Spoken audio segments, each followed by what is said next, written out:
Ladies and gentlemen, welcome to episode 34 of the TumblingSaber Podcast. I'm Kyle. Okay, so who's going next?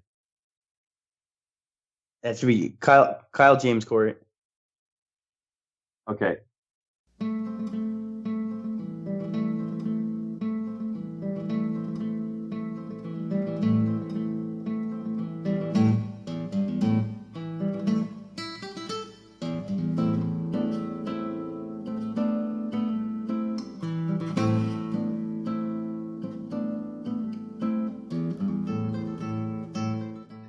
Ladies and gentlemen, welcome to episode 34 of the TumblingSaber Podcast. I'm Kyle. I'm James. I'm Corey. And we're here to talk about this week's latest Star Wars news, although there's not too much of it. We'll kick it off with San Diego Comic-Con. In the aftermath of Star Wars Celebration Europe, we get the little hangover of San Diego Comic-Con this week. Not a whole lot there to talk about, boys. I don't know if we were hoping for a whole lot. And I feel like as Star Wars fans, San Diego Comic-Con now kind of creeps under the radar because SWCE sort of overshadowed our entire lives there for a little bit. And in crept San Diego Comic-Con, which was once the home of every big announcement in the sci-fi and geek world. But now Star Wars does its own thing. It's big enough to take care of its own business. So we didn't get a whole lot. I mean, I think there's a whole... It's Saturday night as we record this, so we got a whole third day of San Diego Comic-Con left. But so far, nothing big. I didn't see much except for confirmations about some novels and a few announcements of some toys. We can go through that if that tickles your fancy there, boys. Sure. So, Corey, now that I've lent you Bloodline, you've got a little bit of time ahead of you before we get into this next batch of novels here. So last week we had the confirmation of Ahsoka, which comes out early fall. Then this week it was confirmed that Catalyst from James Luceno, who I believe he wrote the novelization to Revenge of the Sith about 10, 12 years ago, whatever it was.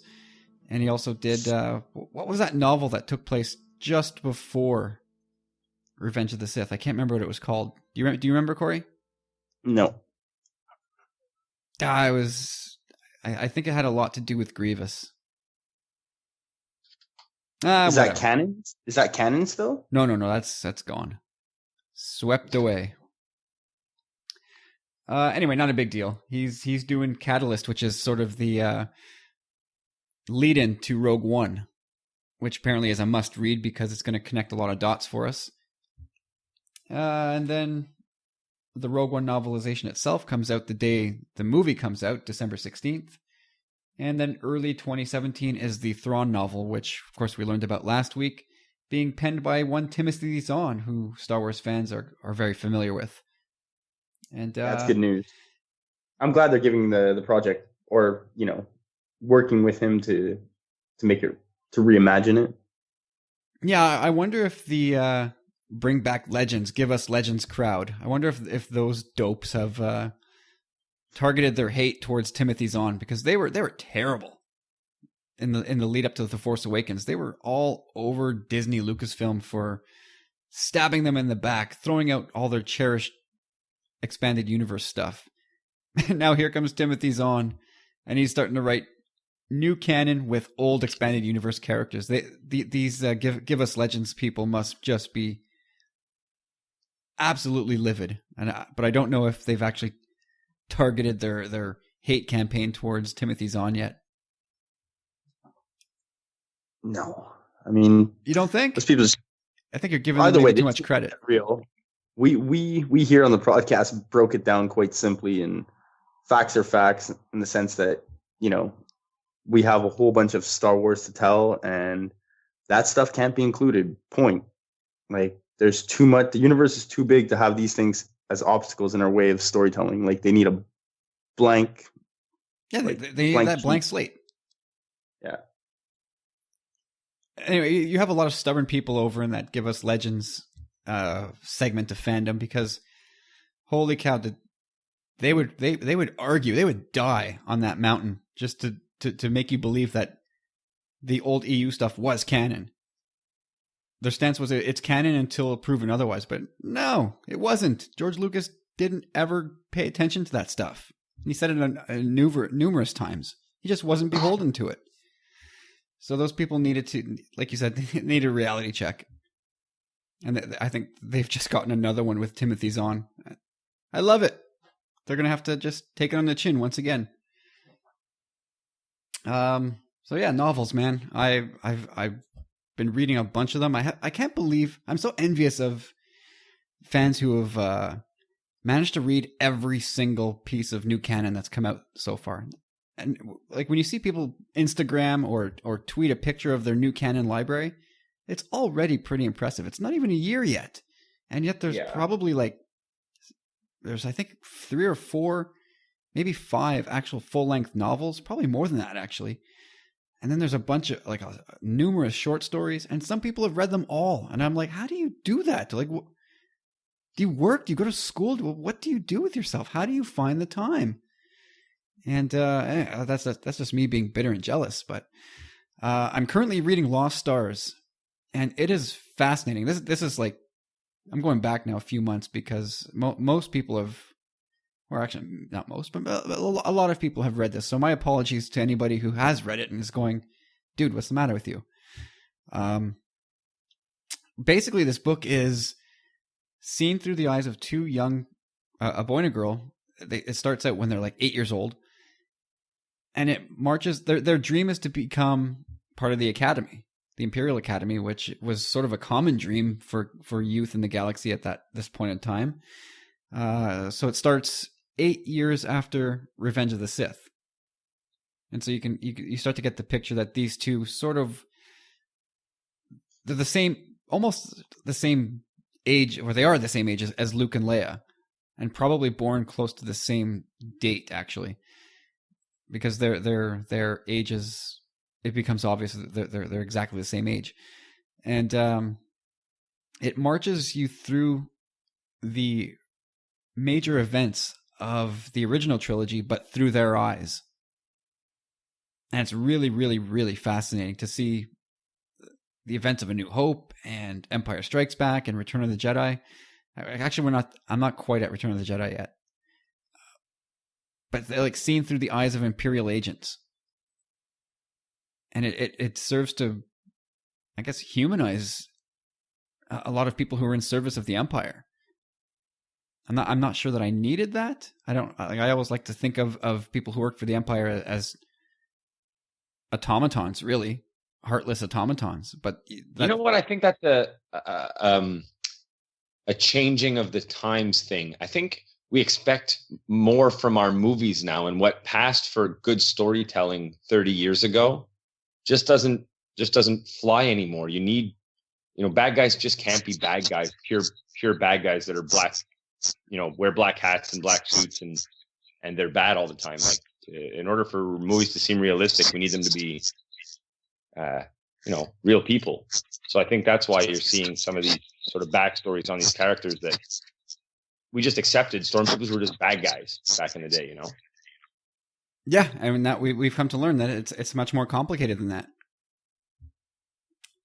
But it's nice. It's a great story because, eventually the male lead, who was of course by this point they're head over and heels in love with the female, his friend who he grew up with, but he can't take the atrocities of the Empire. He watched Alderaan get destroyed. He watched the Empire inflict slavery and hard labor on different species, and he just decided that he couldn't do it anymore. So he defected and eventually found his way into the Rebel Alliance, who he swore he'd never work for. So you have these two now, almost like in a Romeo and Juliet, where they both work on opposite sides of the fence. It's super fascinating. I don't want to spoil too much for anybody who hasn't quite read it yet. But again, it's the same author as Bloodline, who did such a fantastic job. And I'm almost at the point where I almost want to say, I wish Claudia Gray could just write all the Star Wars novels. I know that's unrealistic and silly. But so far, she's done such a great job, and I'm so impressed. Yeah, I can't wait to sink my teeth into Bloodline.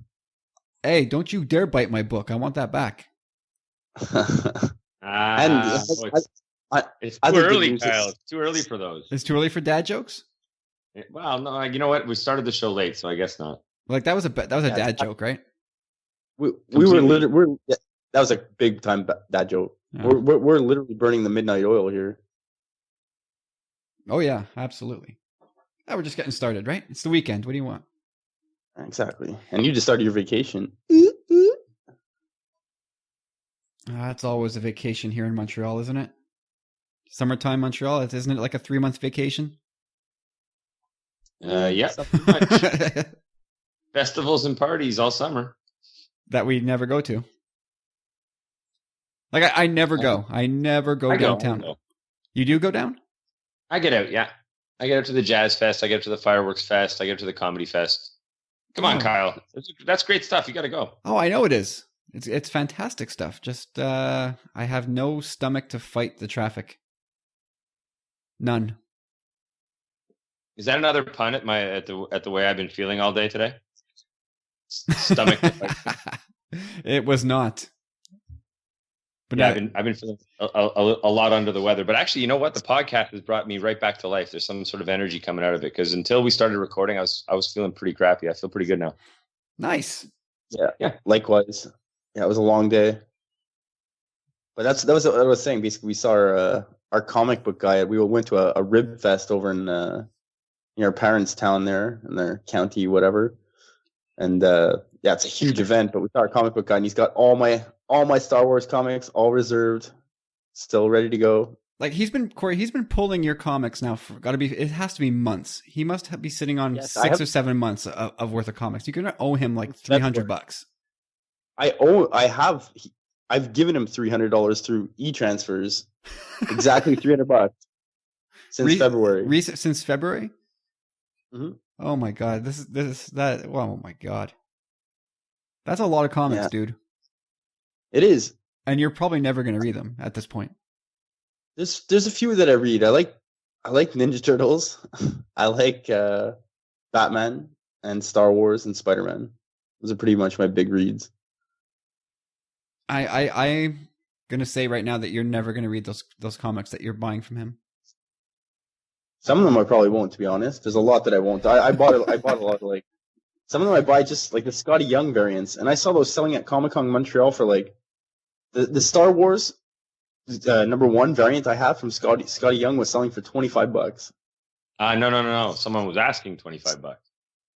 Yes, yeah, we have no idea what they paid, or if anyone paid it at all. I got a good 20 of those variants. It's awesome. I bought them all for my son because they're like, it's all the characters from these books, but re-envisioned as children. So the timing was right. He was so young. I was like, I'm buying them all. All right, let's circle back here to San Diego Comic-Con. Let's leave Montreal Comic-Con behind here. That's old news, man, and nobody really cared anyway. So San Diego's where it's at. I'll fit in my relevance because I'm not going to be able to add much to the comic talk itself. But I've been to that convention center, not during Comic-Con, unfortunately. But I've been to that convention center. It's quite a place. And right across the street is one killer baseball stadium where I did take in a ball game on a beautiful day. Man, San Diego knows what they're doing when it comes to city planning. Really, eh? Oh, it's awesome. It's the whole harbor front there has been sort of revamped, and the convention center and stadium are world class for sure. And San Diego is very Southern California, if I'm not mistaken, eh? Oh yeah, you're minutes from the border, and they say it's the home of the world's best weather. We went for a week, and they're not lying. It's like 71 in the morning and 73 in the afternoon, and then 71 again in the evening. It's just perfect all the time. That's awesome. And that's why homes that like little shacks as homes are like $2 million. Like everybody wants to be there. I don't know that you could afford real estate in San Diego itself. It's cool though, because where we stayed was like sort of in the foothills at the Lawrence Welk Resort. My parents had a timeshare, which was really killer, actually. But in the foothills where they filmed MASH. Like the opening Nice. scene where like the chopper flies in and out. So like every time I was driving around, that's all I kept seeing it everywhere. It was really cool. I'm a big MASH guy. Love my MASH. You wouldn't be able to drive around there without constantly like thinking about that opening scene and imagining exactly where they shot it at. I kept thinking I saw the hill itself. Yeah. So good. But yeah, back to San Diego Comic-Con. Did you catch this? Ashley Eckstein's Ahsoka Tano, who plays Ahsoka Tano, her 25-pound Lego dress. Yeah, I did say that. It was made of 10,000 Lego bricks. Yeah, and she's just stunning. I think she's so incredibly beautiful. You don't say. Yeah, I do say. What a shocker! You don't say. What a shocker! You know, she's married to former baseball player. Jesus, what's his name? David Eckstein. Really? Really? Yeah. Interesting. That's why her last name is Eckstein. I can't remember what her maiden name is, but she married David Eckstein, who was, when he was active, was one of my favorite ball players. A great ball player, right? Yeah, absolutely. Yeah. I mean, I always tend to like the little pint-sized guys who you could just tell they're hanging on, not through sheer talent, but just guts. Every time, like he was playing a demanding position at shortstop. Hard workers. Yeah, no, he was a good player. Like when you see him go into the hole to get to field a ground ball, and he would make his throw towards first, you could just tell his arm was going to come flying off his body as he made his throw. He just put everything he had into it. Yeah, it's funny. I used to watch him a lot because my best friend in high school's last name was Eckstein, and he was a great ball player. Actually, his older brother, no relation, but his older brother got a full scholarship to a Division I school to play baseball. No shit. Yeah. That's pretty cool. Yeah, it was cool. He was a great player, and he was small. Oh yeah, he's like Eric. You're talking Eric about Eckstein. The kid that I knew, Eric Eckstein, was a small guy, but a very, very good player. Mechanically, technically, just like super sound. That's what it is in baseball, right? It's all the mechanics, right? Yeah, that's it. He had it all, especially like and batting mechanics too, of course. But he had like fielding mechanics. He just just locked into the right footwork. Position. It was all the footwork. Time. The footwork. He was always in the right place. The quick throw. You charge it when you needed to. One hop it. Don't just everything. The instincts and the instincts. I mean, are one thing, but to have the mechanics, the right mechanics, where you look it into the glove without thinking you're looking into the glove. That kind of stuff. He just always had that. Yeah, it's one of the great things about baseball for me is the varied skill set that you need. Not only to hit a round ball with a round bat and yet quote unquote hit it square, but the tools you need to play defense. It's amazing. Anyway, seeing baseball in San Diego is definitely something. Actually, it's a bucket list thing for me to see a ball game in every major league park. But I've got a lot of work to do there. San Diego's a good one, man. It's really cool. They got this I can't remember what they call the section out front. But there's a fan section cordoned off, like it's inside the gates, but not inside the stadium. Outdoor activities, pitching cages, music, stuff for kids. It's really cool. Yeah, it sounds so foreign to us as Montrealers. It's what we need because it's not on a big footprint. It's probably more than we have here. Not to get too far off topic, but it's a really good one to look at on how to take advantage of like small square footage in a big city. Yeah, because if we ever do get a team back, it's going to have to be that sort of model, right? Small footprint, small lot of land, and a whole lot of stuff that has to go onto it. Yeah, more than 30, less than 40. Yeah, exactly. Anyway, so San Diego Comic-Con, really not much to be said. There was absolutely nothing in the realm of comics that they spoke about, except for something that kind of it didn't pique my curiosity, but something I thought was a strange announcement. Jason Aaron is the lead writer on the Star Wars title, and I have all the Star Wars comics so far, save for a couple of miniseries that I just didn't bother with.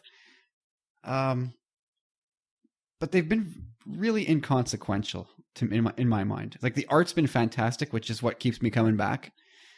and also a little bit of being a completionist and not wanting to miss anything. FOMO, the fear of missing out. But nothing huge has happened in these comics, and that's partly because the continuity is already set, right? And you can't really impede on the movies. So everything that's been explored has been sort of these throwaway adventures where they fill in a few gaps that might be of some importance. But Jason Aaron said that he's been, quote, blown away by what they've let us do. And I was like, did I miss something? Like, what have you done? Like, I don't want to denigrate the work because it's been enjoyable. But if I had to use one word, it would be inconsequential. So I thought that was strange. And I know you guys don't, well, Corey, you intend to read the comics, though I don't know where you are. I read the first 3, and that's what I was going to say to you. Like, I think we had this in a previous podcast as well, in the sense that I think in issue 3 of the comic, like, Vader, it's pretty much taking place after A New Hope, I think I remember correctly. And like, Luke's meeting Vader, they're like pretty close to one another at one point. No, they come to blows in like issue 2 or 3. Yeah, and that's what I was kind of wondering. I'm like, does Vader even know it's his son? Like, not at that moment. Like, don't you think he would have felt something like, there's something off with this boy? Well, he didn't feel it with Leia in A New Hope at all. He knew the Force was strong with her, but he's pretty stupid, I guess, in that regard. You don't put 2 and 2 together. Hey, she kind of looks like Padme a bit. Look at that hair, those buns. Yeah, he. Well, I don't know. That's also partially a byproduct of Lucas not knowing quite what he was doing. Not the entire story hadn't taken shape yet in his mind. Anyway, I thought that was a strange comment from him, Jason Aaron, that is. And there was no announcements of any new series or any new writers coming in, which I thought was odd because the Darth Vader ongoing series is coming to an end in a couple months, and everybody was expecting there to be some kind of announcement as to another ongoing that would replace it. But so far, there's been radio silence on that front.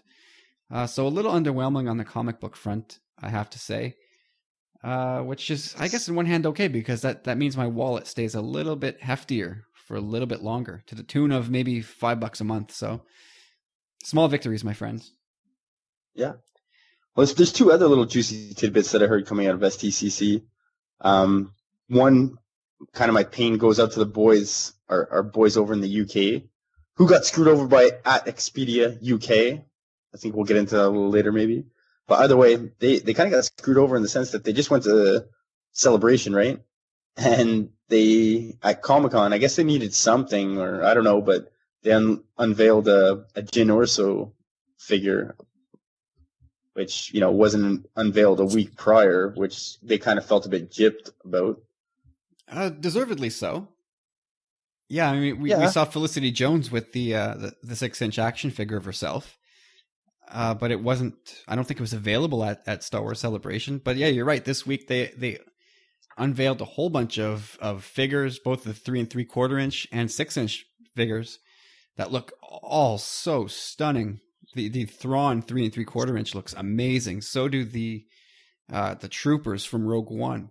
They look fantastic. And you go to the 6-inch figures and they have Hera coming and Sabine coming and Jaina Solo, who won a fan vote.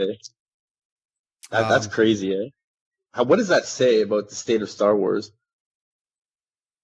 Hey, James, I want to ask James this question, basically. James, like, Hasbro put it a vote, like, we're going to make a 6-inch black figure, which are, like, very detailed figures for you guys. So they put it a vote, like, who most in the Star Wars universe would you like to see? And the answer came from the expanded universe, and it was Han and Leia's daughter, Jaina Solo. Yeah, I saw you guys shared some links on that. I'm not surprised in that I think the same crowd who votes are your biggest consumers of that product. Like, if they did it in a magazine poll, I think your outcome would be completely different. Well, you're right, because like we just talked about the how vicious and fanatical the give us legends, bring back legends crowds are. And so those guys, they went and ballot stuffed. That's what I mean. And here in Montreal, we know quite a bit about that. I think we got ourselves on World Monopoly, didn't we? We did. We also, when we hosted the NHL All-Star Game 7 or 8 years ago, we stuffed the ballot boxes and got in a defenseman who had no business being there. No, you're 100% right. We have no room to talk. It's a Bodie McBoat face kind of thing. Right. Okay. Yeah, that's it. So I mean, I'm not saying that I'm not trying to take anything away from the character by any means. I just think that if you look at who's voting and what the process was, to elect that character, that wasn't like that poll didn't include a bunch of legitimate fans who just don't use that medium. You don't see? Are you guys seeing any kind of connection here between Ray and Jaina Solo? Like, kind of saying like, hey, like Ray can be Jaina, or both of them being female, and just is this a conversation from 2015? No, well, just having the toy being, it's just. Do you think that's a part of it, or do you think it's just all the Bodie McBoat face? No. It's just bring back Legends people, ballot stuffing. I mean, and she was a cool character too. I mean, I don't, like James said, let's not take anything away from the character. I just find it coincidental but she's she's gone, right? She's kind of wiped away as far as canon goes. You can always go pick up your old stories and enjoy them, but as far as the canon goes, there's a lot more interesting characters in my mind. I can't. Who did I vote for? I think I voted for actually the 6-inch Captain Rex. That's what I wanted to see. Cool. But anyway, so we're getting, like I said, Jaina Solo. We're getting the Royal Emperor Guard. Those red dudes in 6-inch. That's gonna be such a great figure. I still say I really hope we get to see those guys do something instead of just stand there. Well, there are no more. Well, maybe in some format at some point we will. Well, in Rogue One, we see them in Rogue One. Oh, you're right. Yeah, that it would be fitting to actually see them do something for once. They're probably. I love how nothing came out in terms of toys for a really long time. So you were able to convince yourself that you don't collect them anymore. But every time something new comes out now, the excitement in your voice is completely palpable. It's really amusing to me. Well, you know what? I'm also finding that if I can find good high-res pictures of these toys, I'm much less likely to run out and buy it. Like if I can just get a good sense of the figure, I'm satisfied. That's funny. If I just saw like tiny little thumbnail images, and maybe I don't know if I'm giving away marketing consumer insights here to any Lucasfilm marketing reps. You are, and they've got their ears tuned to us right now. So how you doing, boys, by the way? They must know this already, though, right?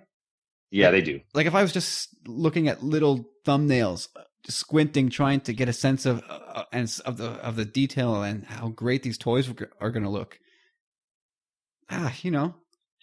It's tough like that. But when I see them in nice big HD pictures, I get a good sense, and I don't feel as compelled to buy them. But if I don't see them in HD glory, then I just wonder, what does it look like? And then the first time I see it is in store, and holy shit, I gotta have this. And then I buy it, and then I realize that I probably won't see it for the next 5 years as I stuff it in the closet in the box. But anyway, so a lot of those figures looked fantastic. Actually, there's a Qui-Gon coming too, which looked fantastic. One of my absolute favorite characters. I wish he hadn't. I wish his story arc didn't end in such a dubious way, because I just think he was such a cool character. Mostly because of Liam Neeson's portrayal, really. But I thought he was awesome. Yeah, I still think there's so much more potential left to explore with Qui-Gon. There's still so much more in my mind. # Renegade Jedi, man. I love the fact that he was a little, it looked like he dabbled a bit, like he was a risk taker, Well, I think he was ahead of his time. I think he saw or sensed how off course the Jedi were getting, and he was the one that was. If he was listened to more by the Council, I think they would have been much better off. You're right. So what? Qui-Gon is Snoke? Ha! Ha. No. All right, that does it for SDCC, man. We have all Sunday to go here, so I'm sure we're gonna get some kind of bomb now that we're recording a day early. There's gonna be some big, huge bomb dropped at on Sunday. Just you watch. I don't know, man. I don't think so. I really don't. I think you said it earlier. Like Celebration kind of did it up. But, who knows? Maybe they want to make that's kind of true, right? Like, they can't. For all the fans, they just hauled out to the UK to spend an entire weekend and then to drop a big bomb at San Diego Comic-Con. I disagree. I disagree only because it's worlds apart. I think you could release. I mean, depends what your definition of bomb is, but I think they could drop something pretty cool and look, I mean, if you're at both and you've got that kind of money, good for you. But they're basically hitting two completely different crowds, right? And that makes sense but too. That's what I mean, though. That like you're presumably your hardest core fans, your most dedicated fans, took a trip thousands of miles. In a lot of cases. What I'm saying is you split your hardcore fans, and like a lot of your hardcore fans just didn't make it to the UK. But it doesn't mean that San Diego's not packed with legit. Packed might be the wrong word, but it doesn't mean there's not a serious number of legit fans who just couldn't afford to go to, the UK. That's what I'm saying. No, that's a fair point. I see what you're saying. So, like, if they come out with a episode 8 teaser tomorrow, for example, that would be too much. Like, I wonder what the conversation is, or even if they just said, "Here's the title for episode 8," and they drop that tomorrow. I wonder what the conversation is. I wonder if, like, I think you would get. Like, I think there's enough Star Wars fans that would be thrilled to death that it would drown out the...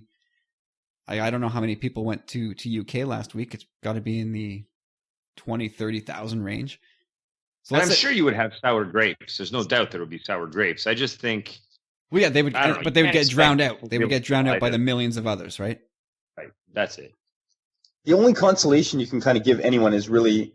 they haven't really let anything huge out except for this Jyn Erso thing, which again, I'm sure some people feel jaded over. But either way, like, this is Star Wars, and from a business standpoint, they got to make waves wherever they go. Like, SDCC is a huge event. It's like the event.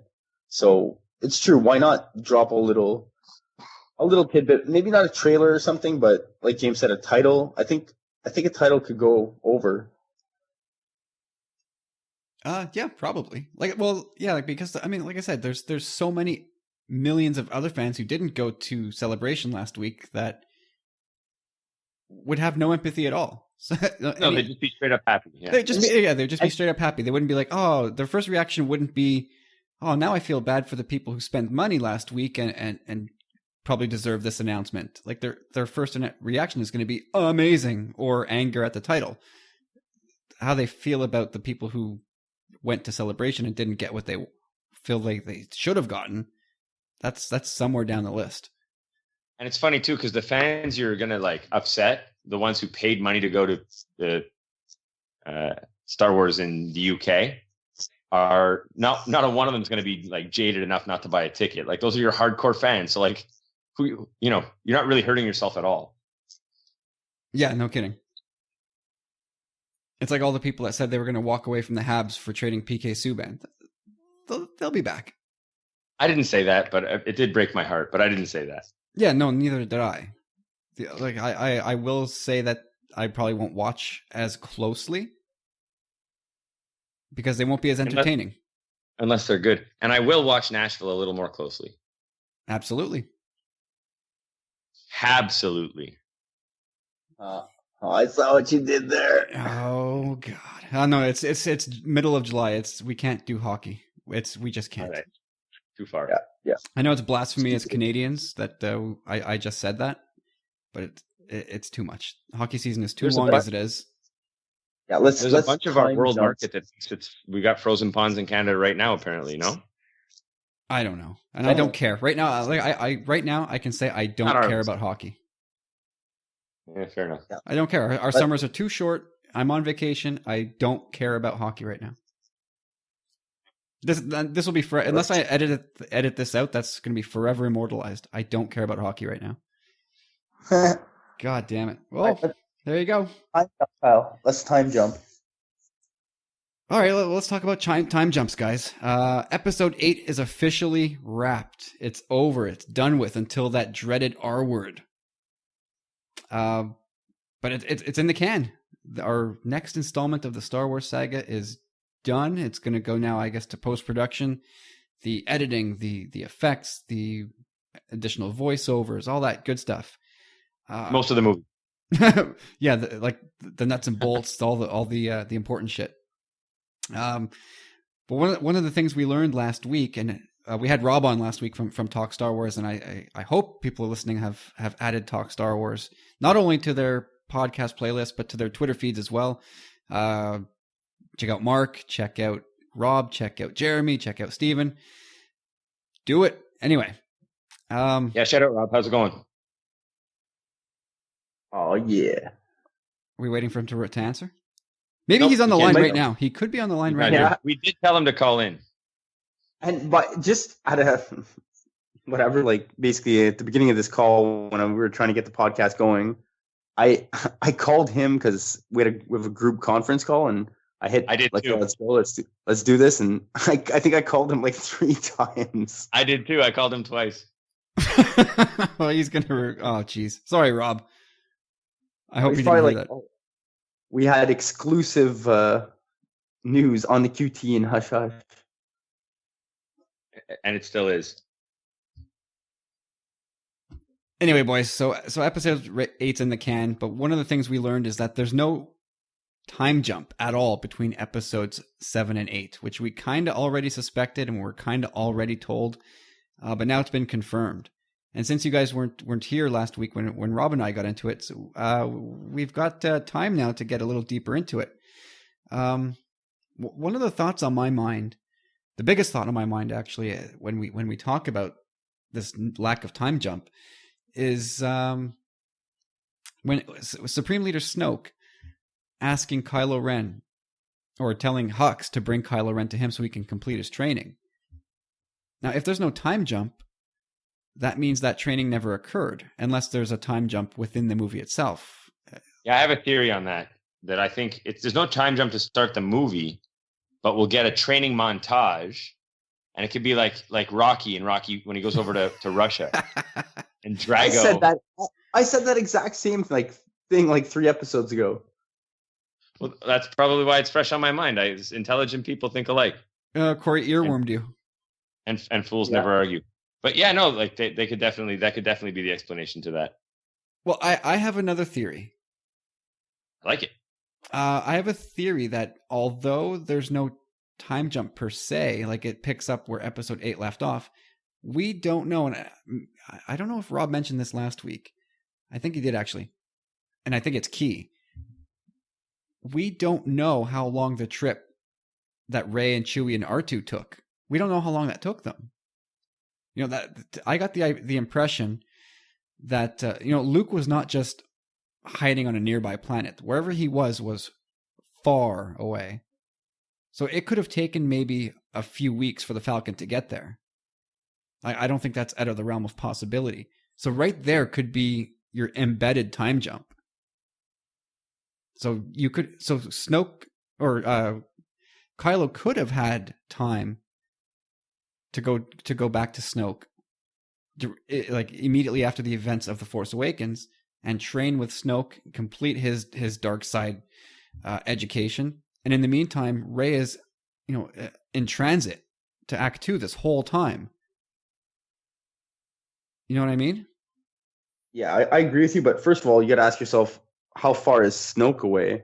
But I know what you mean in the sense that this map probably wasn't exactly super uber specific. And I kind of get the sense too at the end of The Force Awakens that basically just the way that Rey's dressed and whatnot, there's already been some kind of time lapse, like maybe it was a day, a week. We don't know, and but I also see it from the standpoint that James sees it. I know you know, we're going to meet them where they left off, but there's definitely going to have to be a point where Rey trains as well, not only Kylo. Oh, yeah, absolutely. So they could be on that island for quite some time. The whole movie. Yeah, we don't see any. We just see them in the opening scene, and that's it. Nothing till episode 9. Well, it's looking more and more like Luke and Rey are on Act 2 the entire length of the movie. Which at one point I was like, no, they have to get off that planet, don't they? But it looks They will. You I'm think sure they will. It's looking to me like they spend the whole movie there. No, I think they get off at one point. Maybe not even together, but Oh, what? Name of their sex book. Sorry. Oh, no. Maybe they get off together. That's what he said. He did say that, but you took it to unspeakable places. I did. I apologize. It's late here. What we need to do is we need to find out what the novelization, first of all, has to say about that regard. What happens at the end of The Force Awakens, and if a week's passed, whatever, if it even mentions anything to that regard. But also, you're right. That's a good point. I feel like we'd know that already, though. Anyway, there's another thing. We have to give time for Finn to heal too. Like his wounds were pretty grave. He's not just. Right. You're right. That's 100% true. Which is why I think the time jump is embedded. So that voyage, that trip that they took, was actually a lengthy one. So while they took a week or two, maybe longer, to travel to find Luke, there's your healing time. There's Kylo's training time. There's all kinds of possibilities. That it didn't sound to me like Kylo Ren was a week or two away from being completely trained. I don't know. I got the impression he was like a year away from being completely trained. I don't know. Of course, I'm making those numbers up based on my own assumptions, but a week or two? Oh, I'm just throwing numbers out there. I have no idea. They could say 6 months. It took. Yeah, I think they need to. It was a 6-month flight to find Luke, and I'd say, okay, he was really in a far-flung part of the galaxy. I get that. I think Finn's opening scene should be in a Bacta tank. Boom. Well, you know what? I think everybody's assuming that the opening scene to Episode 8 is going to be Luke and Rey. I don't think that's going to be the opening scene. I think they're going to make us wait just a little bit more. Finn's opening intro to the movie. Well, I think the opening scene to Episode 8 is going to be a little bit hearkening to Empire, where the First Order finds their base on Dakar, and it's going to be the First Order assault on the Resistance base. I think that's going to be our opening scene. It's going to be a big battle sequence to open the movie, and then we're going to cut to Luke and Rey.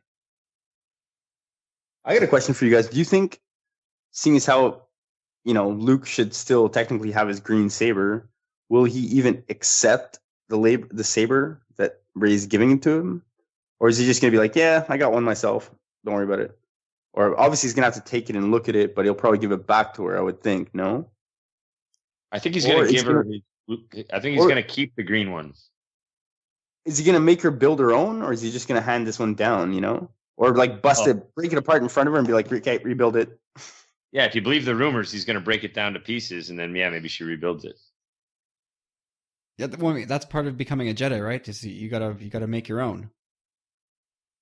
It seems to be like a rite of passage to get your own kyber crystal, to build your own lightsaber. And anybody who's so far has come into possession of that Anakin Skywalker lightsaber has lost it.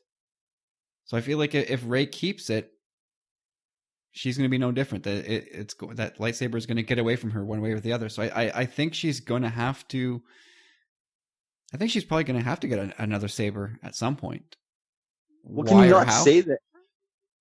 Can you not say in a way that this saber did, or this kyber crystal possibly did, search her out, and she searched it out in a way, like it found her, just like it wasn't like in the Clone Wars when the kids were looking for their own kyber crystals in the caves. like she was walking around in kind of like a cave, a tunnel, and something was calling to her, and she opened the box and. Maybe. Well, I think it's been a thought that's been on my mind. I threw it in the show notes. I don't know if you guys checked it out, but like I want to know what is so special about whether it's the lightsaber itself or the crystal within it. Like, is there something specific about that crystal or lightsaber that why does Kylo want it? Is it simply because he sees it as a family heirloom or a piece of Darth Vader's history who he's obsessed with? Or is there something unique about that crystal? And obviously I don't expect you guys to know the answer, but if you had any thought, I'd love to hear it. I don't think, for some reason, my first impression is that the crystal itself is not unique. It's the sword and its history that's important. If you look at sort of other stories, it's often a weapon that sort of carries importance in history. So I think this is similar. I think it's the weapon itself. I don't think it's what it's made of, necessarily the pieces of it that make it special. But I mean, I could be completely wrong. Time will tell. No, I think that makes sense because I think a lot of the cues and the inspiration for The Force Awakens, instead of pulling from the old mythologies that George Lucas pulled from, this one pulled a lot from like Arthurian King Arthur stuff. Yeah. So like Excalibur. Yeah, exactly. It's an Excalibur type thing. Where it makes sense that the weapon itself is what's important and not the components that make it up. Yeah, I think so. But I mean, like that's just a guess, right? And the writers may have completely different plans for the story. So anyway, guys, we I think although we know very little yet about Episode 8, I think we've all come to the conclusion that we're going to take a stab at writing our own opening crawl. Yes. Whether we unveil them on next week's podcast or the one after, we'll take our time and do it right. But is that going? Have you guys started, or are you brainstorming? How are you guys doing? Episode 8. I thought about where we the left drive off. home tonight. The end. Nothing has happened. Nothing has changed. We enjoy. Enjoy the movie. Skywalker a saber, his old saber. Turn off your cell phone. Another reminder: please turn off your cell phone. Don't be a d-bag. Well, that's pretty solid, guys. Good work. Yeah. But anyway, let's open it up to the listeners. If you want to write your own Episode 8 opening crawl and have a shot at glory, write them up, send them in to us. We'll read them on the show. It could be I know. It can be a serious take. It can be a comedic take. It can be vulgar. I don't care.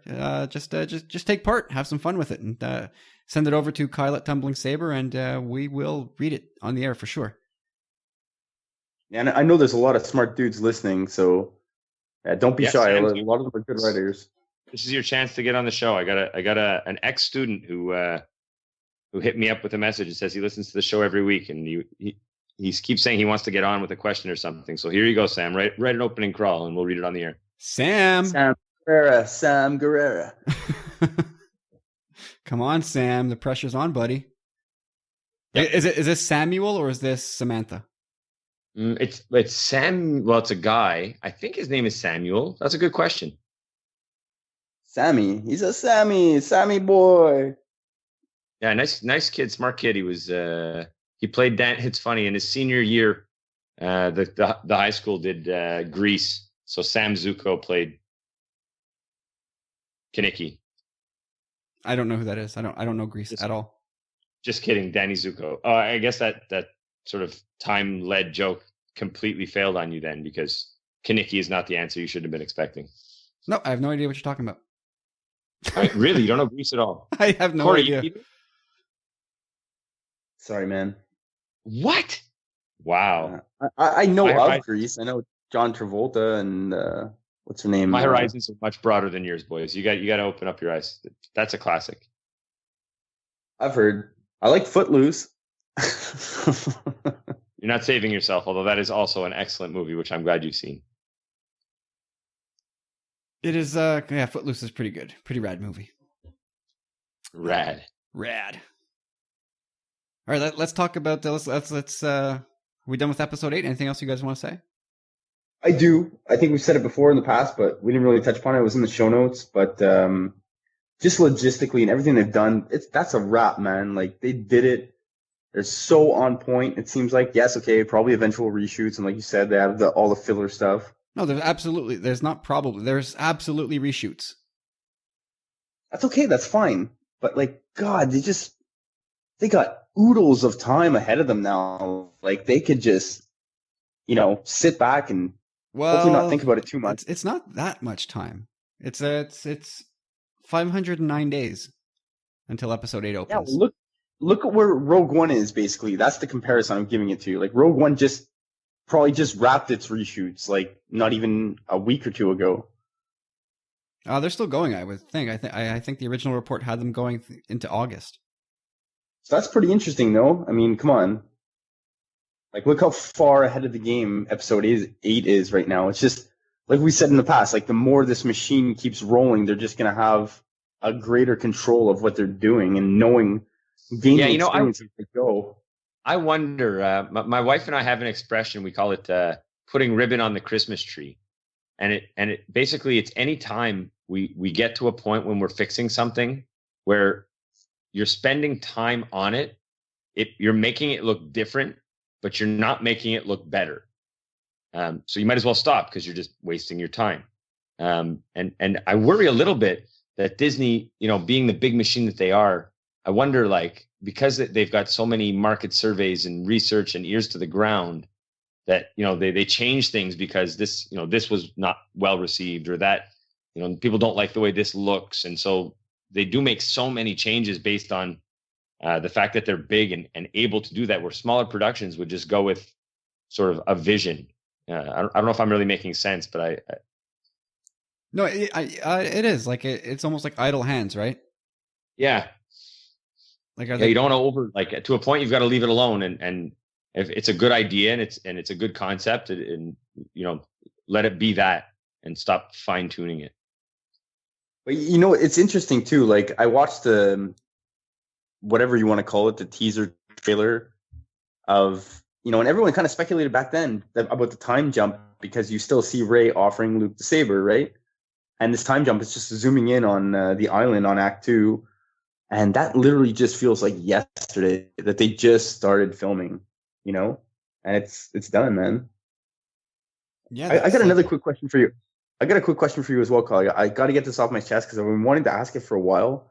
In regards to Mark Hamill, do you think he is, in a way, like a Disney spokesperson, in the sense that, is Disney the one that gives him the green light, like, all right, Mark, go ahead and tweet her out now? Or does he take it upon himself, say, like, I'm just doing it. Like, I'm Mark Hamill, and I can do that kind of thing. Well, I mean, as a veteran and a professional, I think he knows what he can and can't do. Like, he has signed an agreement, and if he knows that if he violates it, he's screwed on some level. Do you think he'll ask them? Do you think he'll ask? Like, I think with the amount of news that he has dropped, I think he has some kind of like a blessing, like an unofficial, unspoken blessing, where they're like, hey, Mark, you can tweet this now.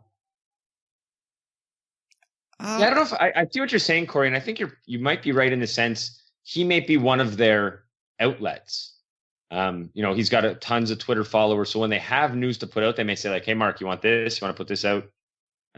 Because I think Kyle's right. He definitely has a contract with a bunch of stuff specifically he can and can't say.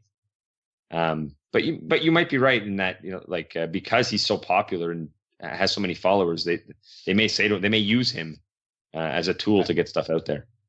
I think so. I really have that impression, just the way he speaks about things and the liberties that he takes, kind of. I think you could probably zoom in a little closer, though. I don't think he deals with anybody at Disney per se. I think if something like that were to happen, I think that would come from either Rian Johnson himself, or you can go a little higher up and say maybe Kathleen Kennedy.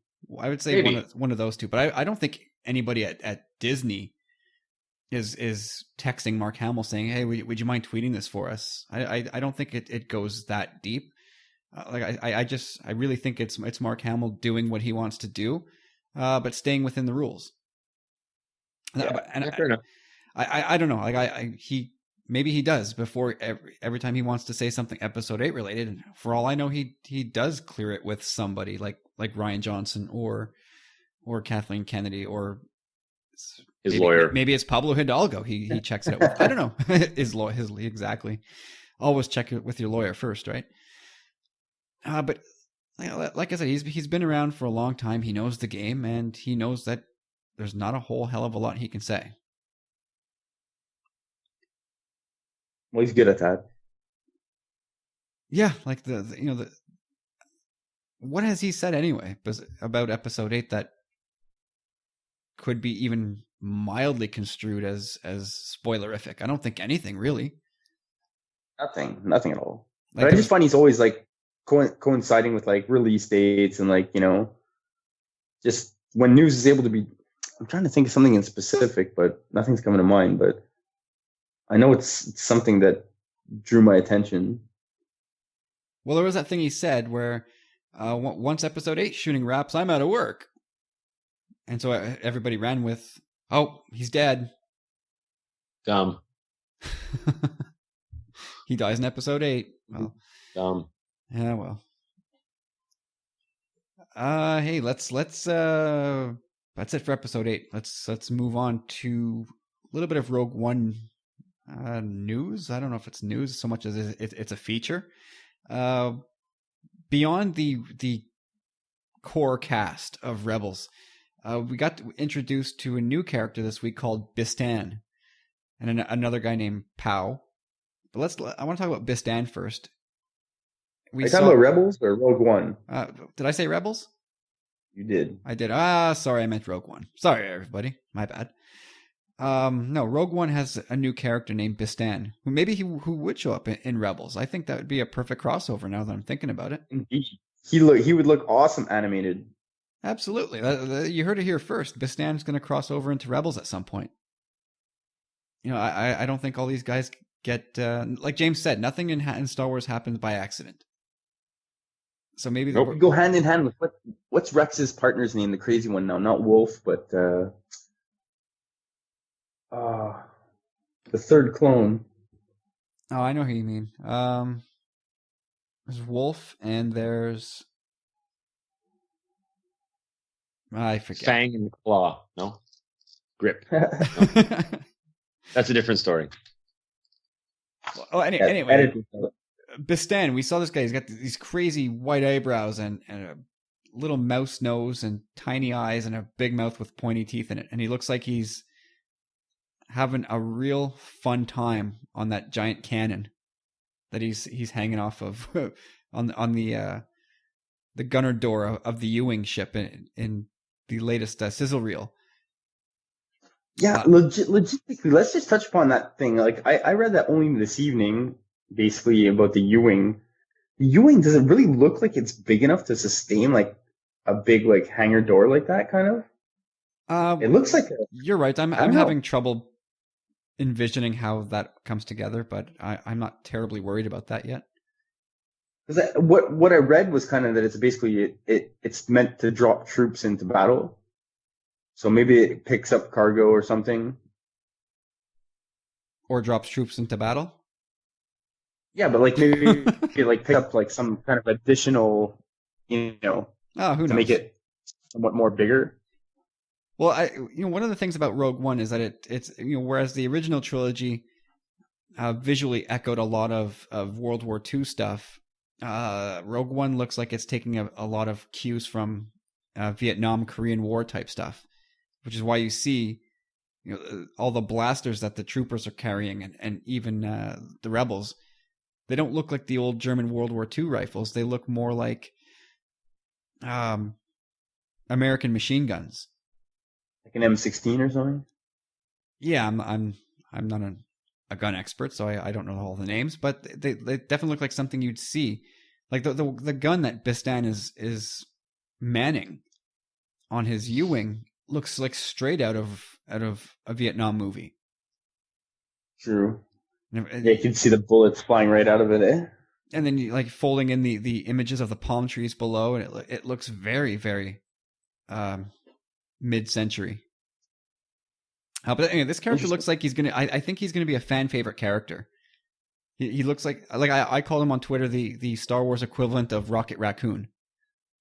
Yeah, good on you. I saw that and I was like, good on you, bro. Like not that this guy is like 2 feet tall like Rocket Raccoon, but he's got that, looks to me like he might have that demeanor where he thinks over the top violence is hilarious.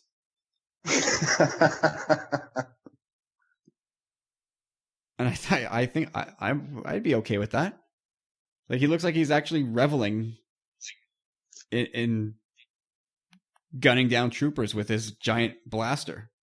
People love that kind of character. There's been a few of them. The Tackleberry character. People like that. Oh, that's a deep cut, man. Tackleberry. God bless you, James. That's a good call. That's huge. Tackleberry was absolutely amazing. That's Hightower. Tackleberry is the guy that James is talking about, who just loved his guns. I'm saying that's a Hightower comment. Ah, well played, sir. All right, that's okay. Full credit there. My bad for not picking up on it. I'm shame on me. That's like 1 a.m. Huh? But yeah, like in that series, and there's been more than one of that character, throughout movies.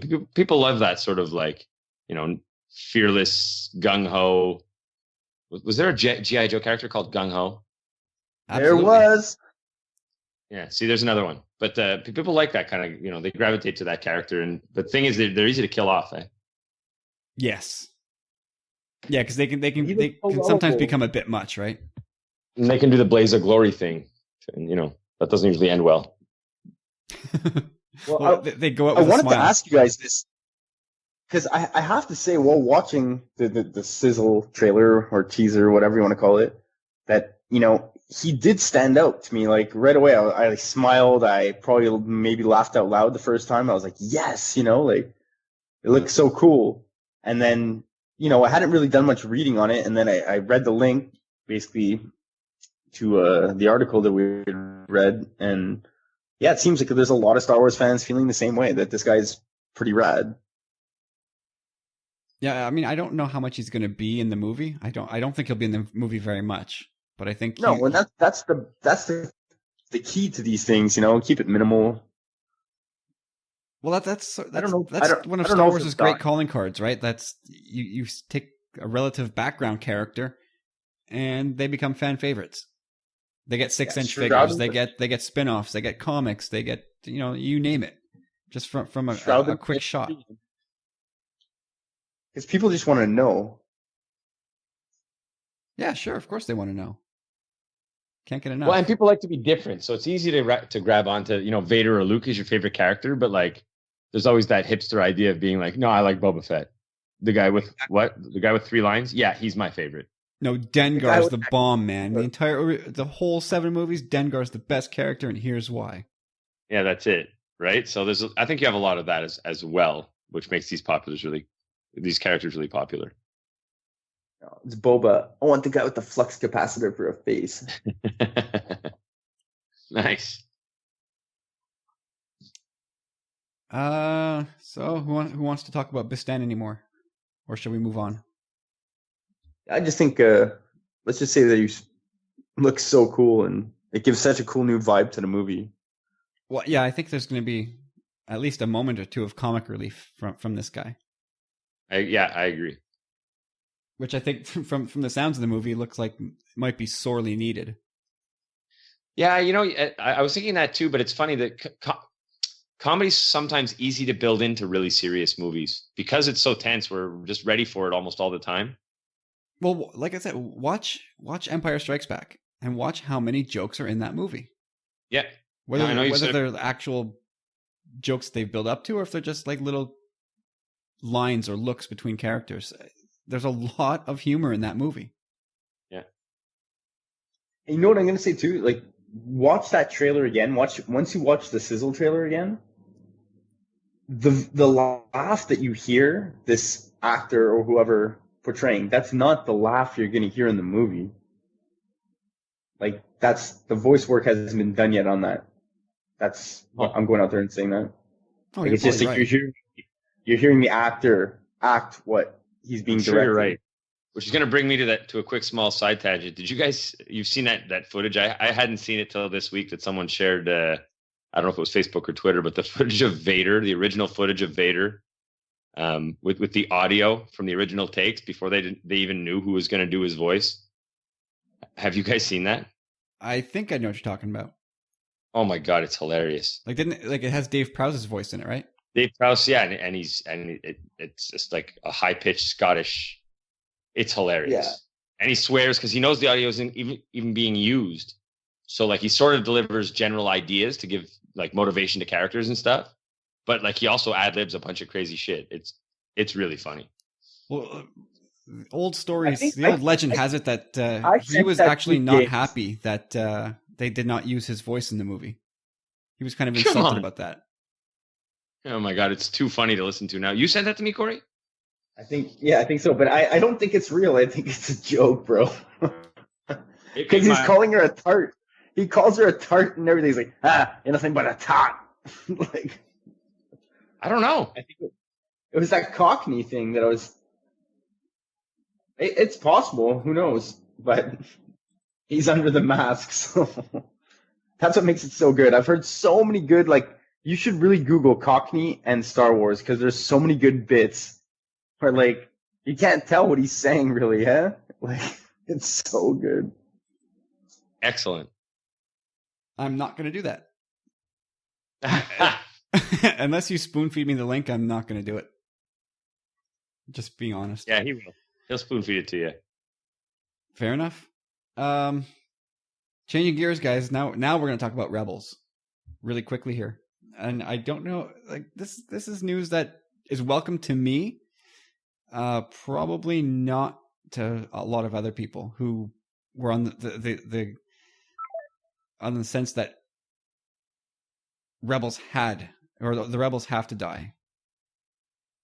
It feels like someone just joined the call, or Corey left the call. You still there, Corey? Oh, maybe Rob. I was hoping Rob had joined in, but I think Corey's gone. I bet you his phone died. No. I bet you his phone always dies on him. He never, ever keeps his phone charged.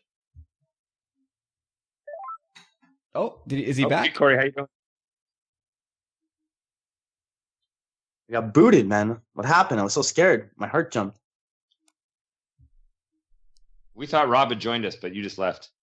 And I think because you left, I think it killed the recording. No. Something happened. We're Anyway, re-recording. Let's keep plowing ahead here. Rebels news. So Good stuff, James. I don't know if you read the link. I got to say this just for precursor, James. I hope you read the link on this because this is all you, man. The Rebels link? Yeah. Well, why is it all James? With what Filoni had said? Yeah, I figured this is No, something you would get all pissy about. Why? I would never get. What do you mean? 'Cause Okay, you go first, then. Okay, so earlier in the week, IO9 reported on an interview that Dave Filoni gave at Star Wars Celebration, and so one of the things they talked about was Thrawn and a bunch of other things. But here is where it gets interesting: is they talked about sort of the end game of Rebels and where this is all going, what happens to this crew, because obviously we don't see them. So getting onto that topic, where do they die or not? So here's what Filoni said. We've surmised over the years that the rebellion isn't technically over until Return of the Jedi. And even then, there was some additional fighting that led up to Jakku. So when is the ultimate victory that would mean Hera and company are free of the fight? Well, it doesn't seem to be for a long time, so it's not impossible, and there are probably a lot of stories. I'm just going to try and tell the most important ones for them, what their saga is, and probably not every saga ends on the same day. In Rebels, we're introducing this pretty force-potent, force-using kid. Where is he? You'd think he'd be a pretty important tool for the rebellion to use in their films. But eventually, Simon Kinberg and I figured out what that means, where they go, and what happened to them. And that's the end of the quote. And I think that's a very interesting quote because it really pulls the plug on all the people who feel like the rebels have to die before A New Hope begins. And I was saying that Corey's going to get all pissy about this because you were one of the people that said, yeah, no, they all have to die. This is Star Wars. And they have to die. No, I didn't say that. I said some of them have to probably go.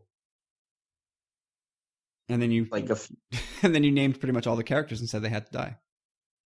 No, we've talked about this in prior episodes as well. Like at the beginning of season 2, like we start seeing outs being written for all the characters, like Hera's father coming in, like Sabine and Fenrel, like Zeb in the homeworld. Like we could see it happening now. I could see that happening. And if you like reading further into this article that I had read, like feeding off what you're saying, is that basically they're saying that like everyone's ending is open-ended endings. And what they've taken on this approach, James, and this is where I thought you'd find it interesting, whereas he said we're taking a Tolkien-esque approach to all this in the sense that Frodo had his own story, all the characters, they all had their own different end games kind of, and that's what the architect that they're trying to bring to this. And like the planning and genius of Filoni is just amazing. So I give him all the props in the world for that. Yeah, I like when a story arc, or when a story has characters that have individual arcs for sure, and it's not just one character with a bunch of side characters whose only actions and motivations are driven by the main character. So the idea that we're going to get more of that sort of good storytelling sounds great. But he quoted Tolkien like 2 or 3 times in this article, just saying that like they're really taking a Lord of the Rings approach to this series because of the time jumps and all that stuff. Well, like I hope that's true, but it's good marketing to say those words. Like if I was selling a book and I like if someone asked me like what's it like, I'd be like, well, I think it's very Tolkien-esque. That's just a good thing to say, I think, in order to sell. If you knew Dave Filoni, this guy doesn't, in my opinion, doesn't spew like shit. Like this guy, he is Star Wars, man. Like he's so involved. Like he that's what he was saying. Like they're one of the architects of like this universe, like he's got a very big responsibility. And he wears an Indiana Jones fedora for the most part. So he's a cool dude. Okay, he had me at Indiana Jones.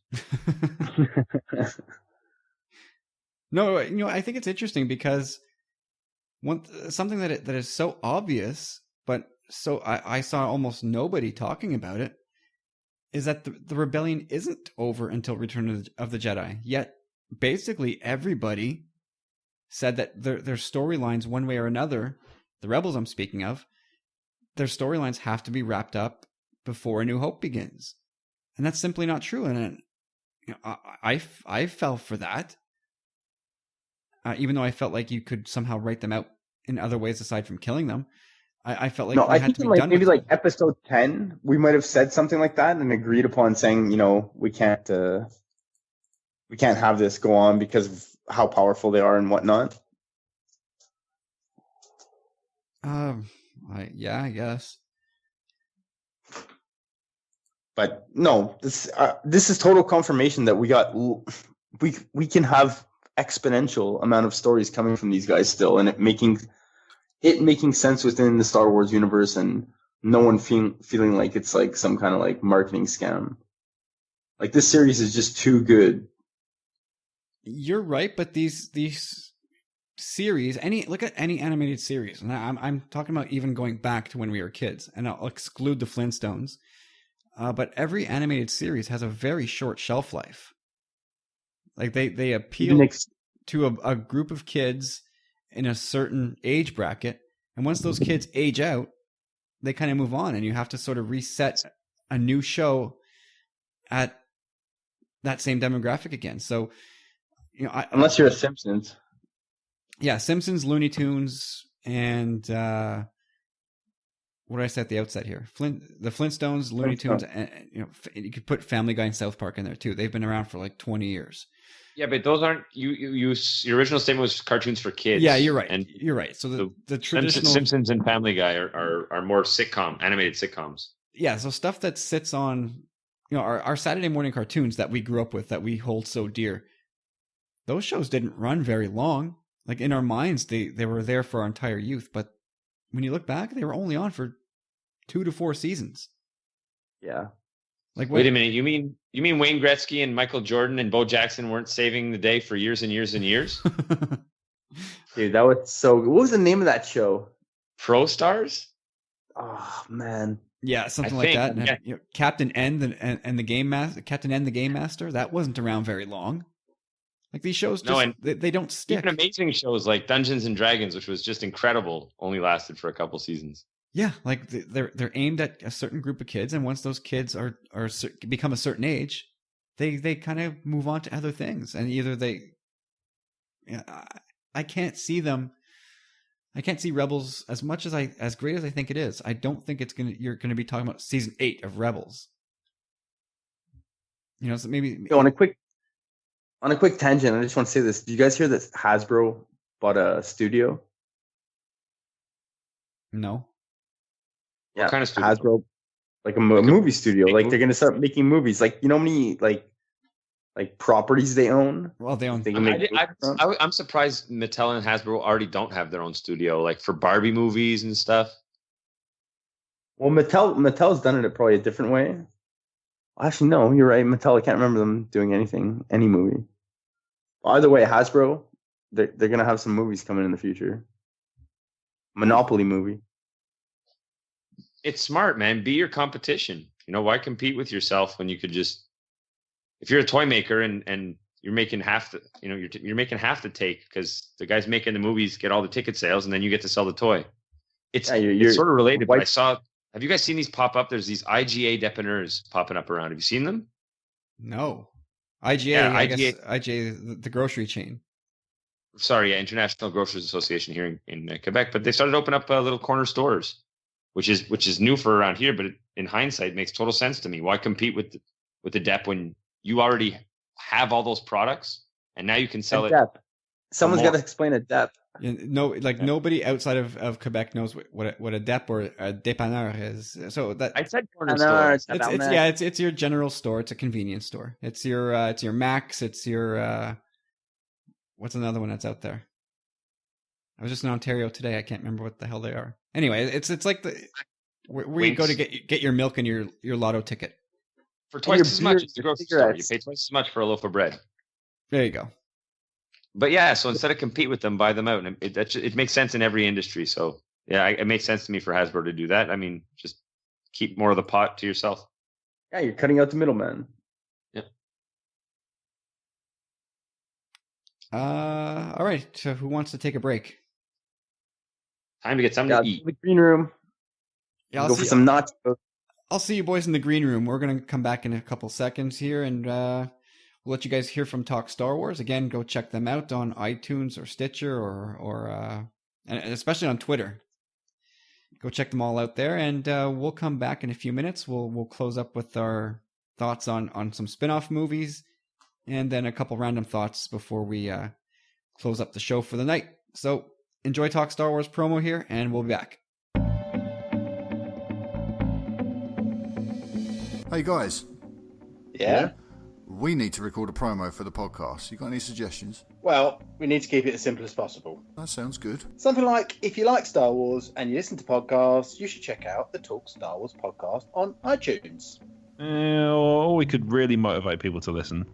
What do you have in mind? Well, you could tell people they should listen to Talk Star Wars or they will feel the power of a fully armed and operational battle station. No. You can't do that. Why? We can't threaten people. Oh. Steve's right. Simple is probably best. Like this. I'm Mark. I'm Stephen.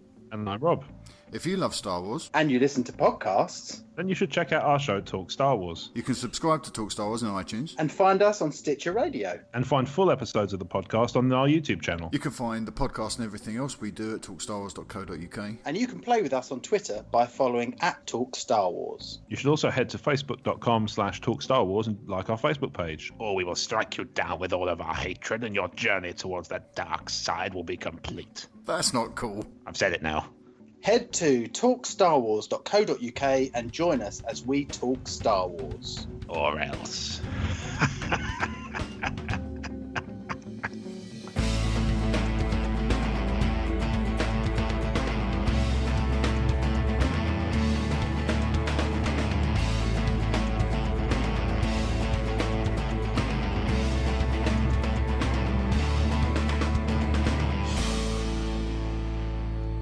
And we're back with bellies full.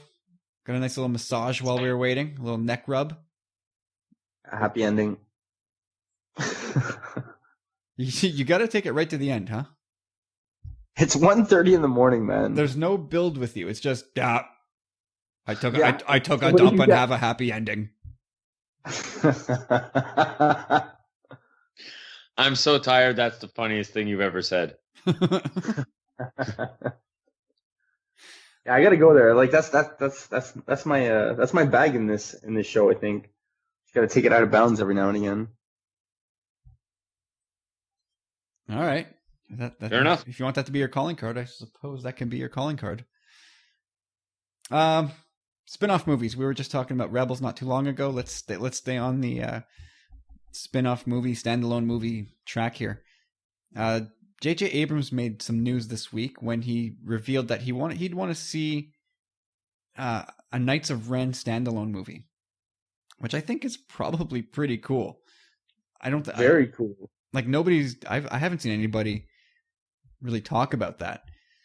But I think that'd be a pretty cool movie. Like, we don't know anything about these guys, and I think an anthology movie about the Knights of Ren is pretty awesome. What do you guys think? I think it's awesome. Yeah, I say yes, just in the sense because you just said it right there. Like, it depends on what they do, who they are, like what is it about them. Like, basically, we don't know anything about them. So JJ saying, he said something along the lines of, they have a storyline that he's obviously read that was maybe possibly for The Force Awakens that just said would be super cool. Like, so there is some kind of plot. But it also... Yeah, when you build these characters into the movie, I don't think you just write them in without having some sort of backstory of where they came from, so you understand their motivations, right? So there has to be some kind of framework somewhere of where they've been or what they've done. Oh yeah, it sounds awesome. I want that movie in my eyes tomorrow. Yes, make it. Are you guys of the accord that the Knights of Ren are Force sensitive? Or are they just like his backup bad boys? Because I'm definitely Force sensitive. Me too. My assumption was yes. Yes, agreed. My assumption was no, really. They could be. I don't have any specific feelings either way. My sense is that they're kind of the dark side version of Church of the Force.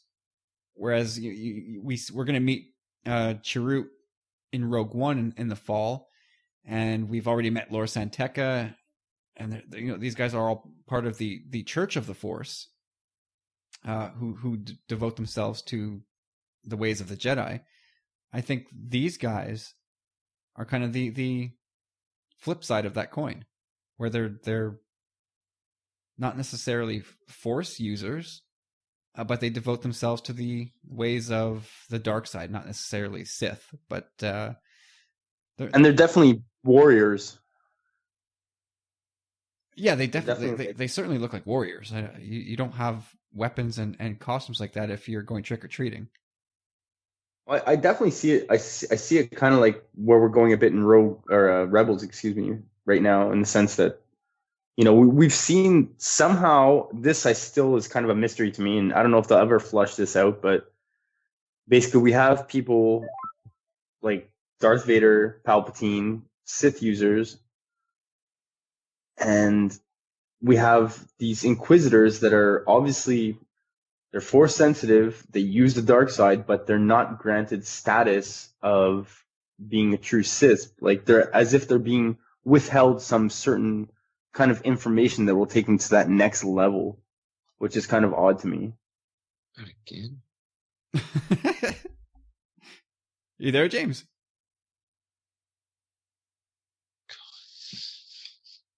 I think something happened there. James,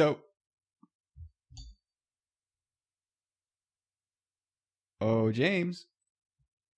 Hey, I'm back. Yeah, you've been back the whole time. We could hear you swearing under your breath. Really? And what was that? Did you drop your bong or something? What? That's so weird. It was acting very strange. Well, hey guys. Well, yeah, it gave me another hiccup there in the recording window, so this thing could be way off the rails. Where were we? We were, yeah. Corey, you made a good point there. I missed it entirely. Good point, Corey. It was. And I can't wait for you to watch Rebels, James, because Ads is watching Rebels now. Well, ask Ads to send them over here when he's done, because I'm just so lazy. I need someone to put them in the DVD player for me and push play. We should do a marathon, all of us. Whoa, that's a lot of running. We should watch the Rebels instead. Yeah. I Another dad hate running. joke. I hate running. Another dad joke in the bag. Oh, we're I guess killing it. that's This is the probably dad true. joke episode. Ron McClain would be proud. Is that your dad? I'm sure there's a joke in there somewhere about both all our children, well, not Kyle's children, but our children barfing last night. That's Oh never yeah, fun. I had a lot of barf going on in the O'Flaherty household. No, let's not talk about child vomit. Bad mojo. Okay. Bad Okay, mojo. moving on. Anyway, so we kind of got blown off course here with the standoff movies. Is there anything that you'd want to see if somebody asked you with a mic in your face? Not that there's a mic in your face right now. Oh wait, there is. So let me ask you, what standalone movie would you want to see? We've talked about this before, and I don't have a good new answer. I could just keep going back to more Obi-Wan standalone. Like that's first and foremost most what I want to see. Yeah. We've talked about this, and I'm ringing that bell as well. But I'm also stating another fact that I'm always curious to the early onset Jedi, like the first Jedi's. I've always wanted to touch back upon the roots and find out how this all got started, where it all began, where the universe was at that point, the temples, all that stuff. Now Corey's voice went all muffled there for a second. Now, is that the part where Corey put himself in a compromising position while trying to pretend he wasn't? No. Yeah, that was good. a terrible cover if you were just doing another trip to the break room and stealing food without our knowledge. We sort of heard it. No. I'm watching some dude on mute on NBC that's talking about God after SNL. Maybe you should just turn your TV off. Yep, definitely. Well, I'm not really watching him. I'm pretty much staring at the floor. We've talked about this. All right, everybody. That's we've been taken over here by the technical difficulty gremlins. So this is where we're going to end the show for this week. We're going to stop just shy of our random thought segment. We're going to roll those into next week's show. So Josiah, Ads, sorry guys, but we'll do a better job next week because the gremlins have completely taken over. They've gotten wet. It is way past midnight. They've been fed. They're just completely running amok here. So we're going to give Corey and James the rest of the night off, which isn't saying much because it's already well after 2 a.m. And we will catch up with you all next week. So thanks so much for listening. We really appreciate your time, and you guys really help make this show what it is. And with your questions and all your interactions with us, the show would be a much lesser place without you guys. So thanks so much.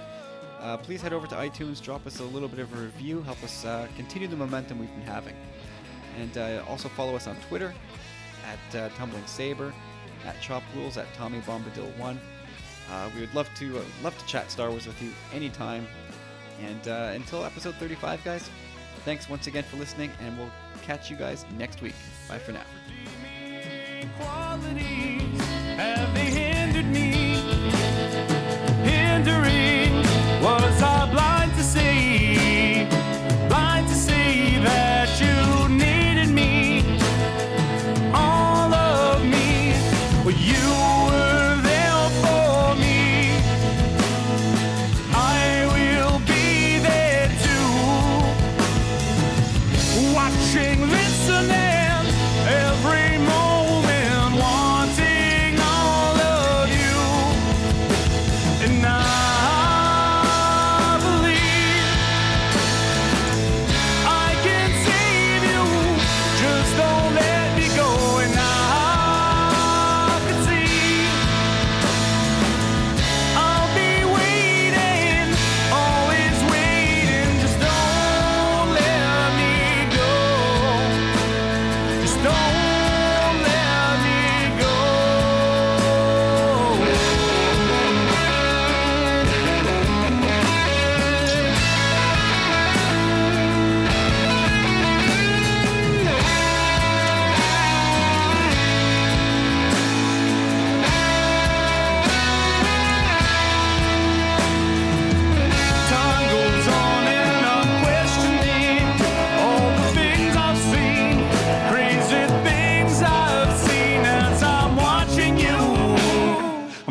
watching you walking away from me.